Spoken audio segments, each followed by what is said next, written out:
Olá, pessoal, nós vamos continuar com a nossa aula, no nosso programa do IPI, Apuração, Controles e Obrigações Acessórias. Nós já vimos a aula 1, com a introdução, aspectos gerais sobre IPI, os princípios constitucionais e a legislação aplicada, bem como vimos também todo o programa que nós vamos tratar aqui nessas 9 aulas. Nesse momento, nós vamos para a aula número 2, que vamos tratar de contribuintes do IPI. Quando nós falamos sobre legislação, nós mencionamos que o regulamento IPI está nesse decreto 7212 de 2010. E nesse decreto ele vai falar sobre quem são os contribuintes IPI, e nós vamos ver aspectos gerais aqui sobre equiparado a industrial. Então, no artigo 24 do regulamento IPI, ele fala que o contribuinte IPI é aquele que está obrigado ao pagamento do imposto. Quem é que está obrigado ao pagamento do imposto sendo contribuinte IPI? Aí o inciso 1º fala importador. Então, a empresa que faz importação, ela é contribuinte do IPI. Industrial. Quando ela fala de industrial, nós vamos ver o que é estabelecimento industrial, que tem atividades específicas que são consideradas industrialização. Às vezes as pessoas não sabem o que é considerado pela legislação um processo de industrialização, como um fabricante. Nós vamos ver o que é que a indústria, o que é que a legislação fala. Então, o industrial, em relação à saída do produto que industrializar, ele é considerado contribuinte de IPI. Estabelecimento equiparado a industrial.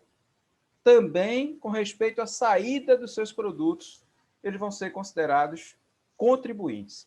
Então, veja que nós temos que entender essa diferença entre o que é indústria e o que é equiparado industrial. E no inciso 4º desse artigo 24, ele fala daquela situação em que, na legislação, ela menciona que existe a imunidade quando o papel ele é destinado para impressão de livros, jornais e periódicos, né? Adquiridos por empresas jornalísticas ou editoras. Então, se a empresa comprar, mas ela não utilizar com esse fim, em outra finalidade, então aí ela vai ter que ser contribuinte do IPI em relação ao imposto que deixou de ser recolhido. Então, nós vimos aqui que é necessário a gente conhecer o que é estabelecimento industrial e equiparado. O artigo 8º, ele diz assim, olha, estabelecimento industrial é aquele que executa qualquer operação que está no artigo 4º do regulamento IPI. Seja o produto resultante tributado, seja ele alíquota zero ou isento. Então, nós vamos ver daqui a pouco um quadro onde a gente vai especificar o artigo 4º do decreto 7212, o que significa estabelecimento industrial, quais são as modalidades de industrialização. Estabelecimento equiparado a industrial, nós temos artigo 9º e 10º, tá? E nós vamos falar de alguns incisos desse artigo, né, que fala equiparado a industrial. Mas os estabelecimentos equiparam-se a industrial, quem? O importador. Nós já vimos que é contribuinte o importador em relação ao desembaraço da mercadoria, conforme a gente viu no artigo 24. Mas aqui a gente fala também que ele é equiparado aos produtos que se saírem dele, os produtos importados. Então, ele paga o IPI na importação, claro, quando existe aquele IPI, aquele imposto, e paga também, e daí ele vai para a situação de tomar débitos e créditos, e aí ele recolhe também na sua saída do seu estabelecimento. Estabelecimentos, ainda que varejista, é o inciso 2º, que receberem diretamente de repartição que liberou produtos importados por outro estabelecimento da mesma firma. Então, nesse caso, só quando a importação ela vai diretamente para o varejista. Porque, em linhas gerais, o que é que a gente tem no caso do varejo? O inciso 3º ele fala, quem é também equiparado a industrial? estabelecimentos, né, são as filiais e demais estabelecimentos que exercer comércio de produtos importados, industrializados ou mandados industrializar por outro estabelecimento da mesma firma, salvo aqueles que operarem exclusivamente na venda ao varejo, tá certo? E não estiverem no inciso 2, ou seja, que não recebeu diretamente da repartição alfandegária a mercadoria importada. Isso quer dizer o seguinte: a empresa vai fazer uma importação, recebe a sua importação, por exemplo, e daí ela transfere para outro estabelecimento da empresa, e esse estabelecimento não é exclusivamente varejista, ele, por exemplo, ele trabalha no atacado. Então, aquela filial que recebe, que é atacadista, ela é considerada equiparada à industrial, portanto, contribuinte do IPI. Mas existem outras situações na legislação que trata do equiparado industrial, e nós vamos citar mais algumas. Por exemplo, no inciso 6º do artigo 9º, ele fala de comércio atacadista, estabelecimento comercial atacadista, de produtos que estejam na TIP, na posição 7101 a 7116. Que produtos são esses? Pedras preciosas, diamante, ouro. Então, você pode observar a essência desses produtos na tabela TIP. Eles são considerados, são estabelecimentos, veja, não são fabricantes, são estabelecimentos comerciantes atacadistas. E, portanto, considerado, nesse caso, equiparado a industrial e contribuinte do IPI. Uma outra situação, e essa daqui é bem interessante, é claro, veja, nós citamos aqui o inciso 6º, agora nós vamos para o 8º, depois nós vamos para outro inciso. Então, aqui nós não estamos trazendo na íntegra todas as situações de estabelecimento equiparado industrial. É importante que você veja no regulamento 7212/2010 as outras situações. Mas essa situação também é interessante. É estabelecimento comercial atacadista que adquirir de estabelecimento importador produto de procedência estrangeira. Aí ele diz onde está essa posição na TIP, 3303 a 3307. E aí nós temos perfume, nós temos coluna, nós temos produtos de maquiagem, nós temos vários produtos de beleza, nós temos creme de barbear. Enfim, é importante olhar, observar os NCM que estão na TIP, saber se sua empresa ela é atacadista, e não necessariamente, ela nesse caso aqui, veja gente, veja como é interessante, ela não importou diretamente, nem recebeu de outra empresa, como transferência, de outro estabelecimento da mesma firma, como uma transferência, um produto que a outra importou.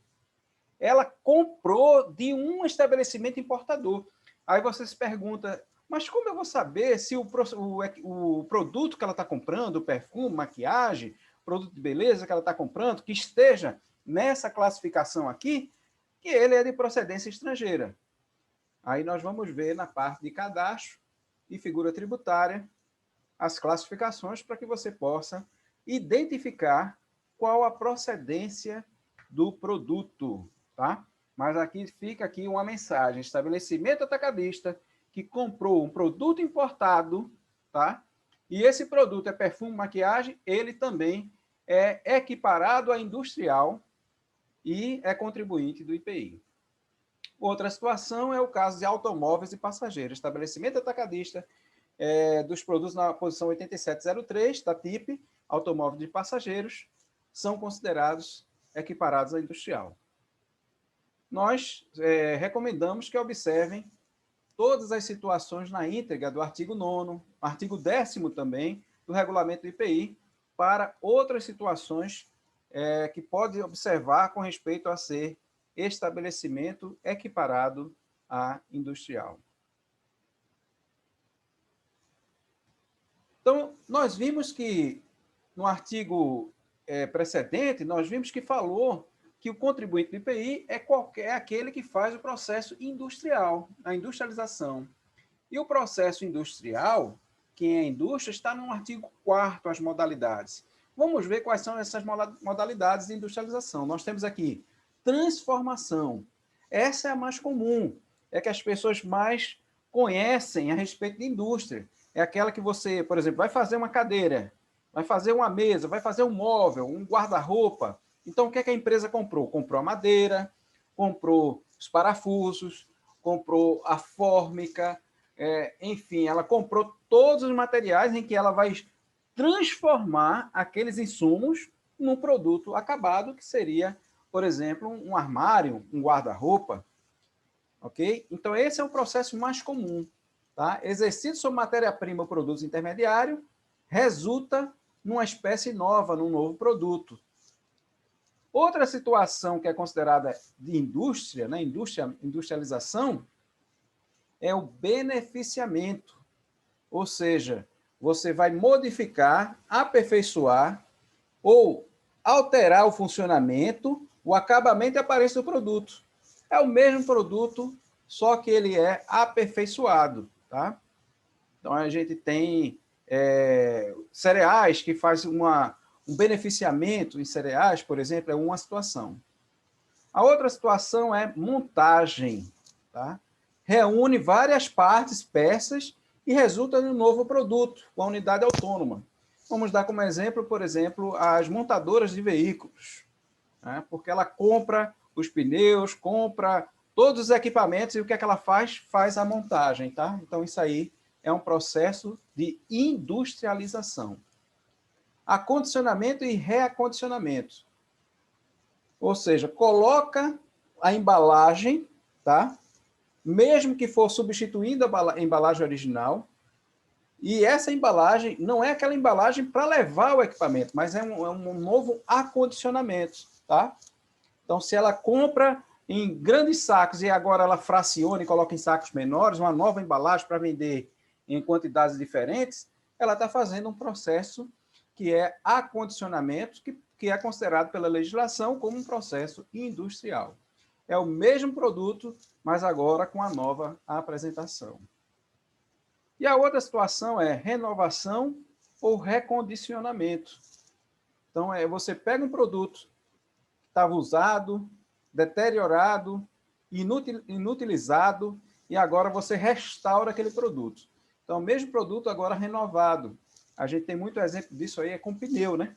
Pneu que é restaurado, que é recapeado, isso é um processo de industrialização também. Dito isto, nós vamos agora, rapidamente, entender um processo que está, é claro que vai estar lá na FD ICMS IPI, lá no final, mas é importante a gente tratar aqui rapidamente, que é o ajuste CNF 2 de 2009, com respeito ao bloco K. No ajuste CNF 2 de 2009, na cláusula 3ª e parágrafo 7º, vai falar as empresas quando é que elas estão obrigadas a fazer a escrituração do bloco K dentro da FD ICMS IPI. Tá? E daí nós vamos falar, a norma vai falar, ora, estabelecimento industrial, vai falar sobre faturamento, ela vai falar sobre período em que vai ter que fazer a escrituração, ela resumida, que é apenas os saldos de quantidades, e ela vai falar também quando tem que fazer a escrituração completa do bloco K. E daí ela estabeleceu que estabelecimento industrial, de acordo com o faturamento, por exemplo, igual ou superior a 300 milhões, ele tinha situações diferentes para a apresentação do bloco K.